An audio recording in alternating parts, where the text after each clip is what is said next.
Now the Lord was gracious to Sarah as he had said, and the Lord did for Sarah what he had promised. Sarah became pregnant and bore a son to Abraham in his old age, at the very time God had promised him. Abraham gave the name Isaac to the son Sarah bore him. When his son Isaac was 8 days old, Abraham circumcised him as God commanded him. Abraham was 100 years old when his son Isaac was born to him. Sarah said, "God has brought me laughter, and everyone who hears about this will laugh with me." And she added, "Who would have said to Abraham that Sarah would nurse children? Yet I have borne him a son in his old age." The children grew and was weaned, and on the day Isaac was weaned, Abraham held a great feast. But Sarah saw that the son whom Hagar the Egyptian had bore to Abraham was mocking, and she said to Abraham, "Get rid of that slave woman and her son, for that slave woman's son will never share in the inheritance with my son Isaac." The matter distressed Abraham greatly because it concerned his son. But God said to him, "Do not be so distressed about the boy and your maidservant. Listen to whatever Sarah tells you, because it is through Isaac that your offspring will be reckoned. I will make the son of the maidservant into a nation also, because he is your offspring." Early the next morning, Abraham took some food and a skin of water and gave them to Hagar. He set them on her shoulders and then sent her off with the boy. She went on her way and wandered in the desert of Beersheba. When the water in the skin was gone, she put the boy under one of the bushes.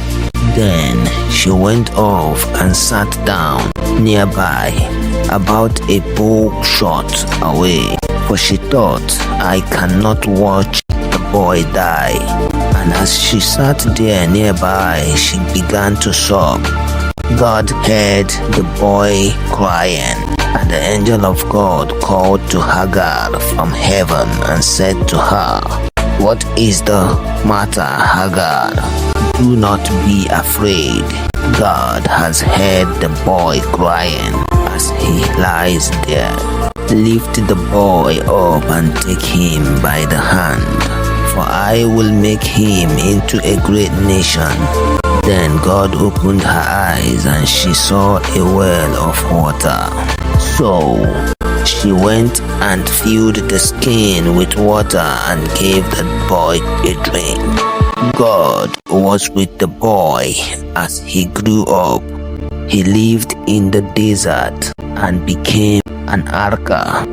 While he was living in the desert of Paran, his mother got a wife for him from Egypt.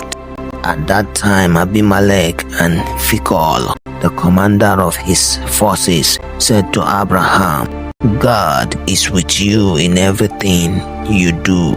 Now swear to me here before God that you will not deal falsely with me, or my children, or my descendants. Show to me and the country where you are living as an alien the same kindness I have shown to you." Abraham said, "I swear it." Then Abraham complained to Abimelech about a well of water that Abimelech's servants had seized. But Abimelech said, "I don't know who has done this. You did not tell me, and I heard about it only today."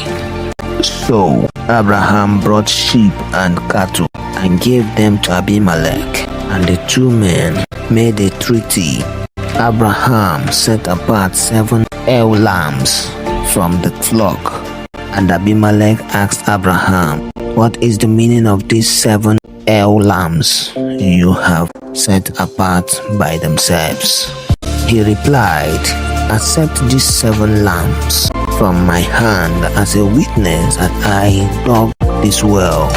And so that place was called Beersheba, because the two men swore an oath there. After the treaty had been made at Beersheba, Abimelech and Phicol, the commander of his forces, returned to the land of the Philistines. Abraham planted a tamarisk tree in Beersheba, and there he called upon the name of the Lord, the eternal God. And Abraham stayed in the land of the Philistines for a long time. If you are not following Bible readings, you are probably never going to see us again. If you are, then congratulations, you are growing every day.